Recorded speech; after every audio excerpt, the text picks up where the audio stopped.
سلامونه مو ومنئ. د خان شهید یوټیوب چینل د لارې ستاسو سره یو ځل بیا مخاطب یو. نن د یو بل ستر امپراتور اوټو وان بیسمارک په هکله تاسو ته لنډ معلومات درکوو. اوټو وان بیسمارک هغه اوسپنیز چانسلر یعنی آیرن چانسلر و چې د چا په مشرۍ کې آلمان متحد شولو او په یو عصري دولت باندې بدل شولو. چا چې د 1862 او 1890 کلونو ترمنځ لومړی په پروشیا او بیا په ټول آلمان حکومت وکړ.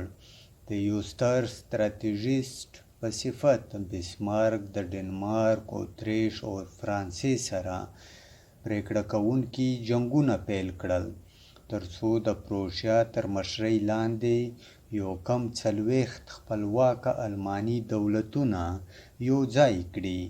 اوټو ایډورډ لیوپولډ وان بیسمارک د اپریل په لومړۍ 1815 کې د برلین په شمال لویدیځ کې د شون هاوسن په ښار کې په یوه معتبره کورنۍ کې وزیږېدو. هغه په برلین کې په یو معتبر ښوونځي او بیا په ګوټینین پوهنتون کې زده کړې وکړې. هغه بیا د پروشیا ملکي خدماتو ته داخل شو مګر د خپل کار څخه ستړی شو او په 1838 کې یې استعفا ورکړه. د نږدې یوې لسیزې لپاره هغه د خپل پلار سره د کورنۍ ملکیتونو په اداره کولو کې مرسته وکړه. په 1840 کې بسمارک له جوهانا وان پورټکامر سره واده وکړو چې له کبله یې د هغه په ژوند کې ثبات راغلو. دا د هغه په ژوند کې د پام وړ د بدلون کال و کله چې هغه د عیسوي فرقې لوترانیزم سره ځان وتړلو او خپل سیاسي ژوند یې د پروشیا په مقننه یعنی پارلمان کې پیل کړو چېرته چې هغه د یو محافظه‌کار شاهي رژیم د ملاتړي په توګه شهرت ترلاسه کړو. په 1851 کې پاچا فریډریک ویلهلم څلورم بسمارک د آلمان په کنفیډریشن کې د پروشیا استازی وټاکلو. هغه بیا په روسیا او فرانسه کې د سفیر په توګه دنده ترسره کړه.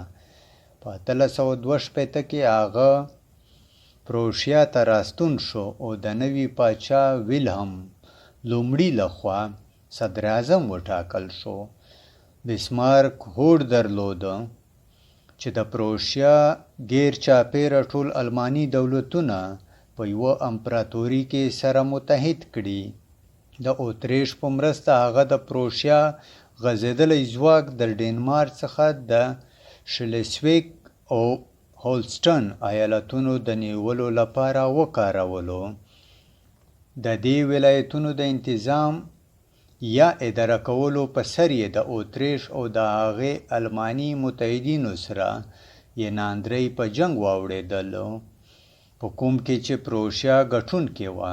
د دې وروسته پروشیا په آلمان کې نوره خاوره هم تر خپلې ولکې لاندې راوستله. په دې کې بریالی نه شو چې د سویلي آلمان دولتونه دې ته راضي کړي چې په شمالي آلماني کنفیډریشن کې ورګډ شي. په دې خاطر چې آلماني دولتونه سره یو ځای کړي هغه د فرانسې سره دښمني ته لمن ووهله.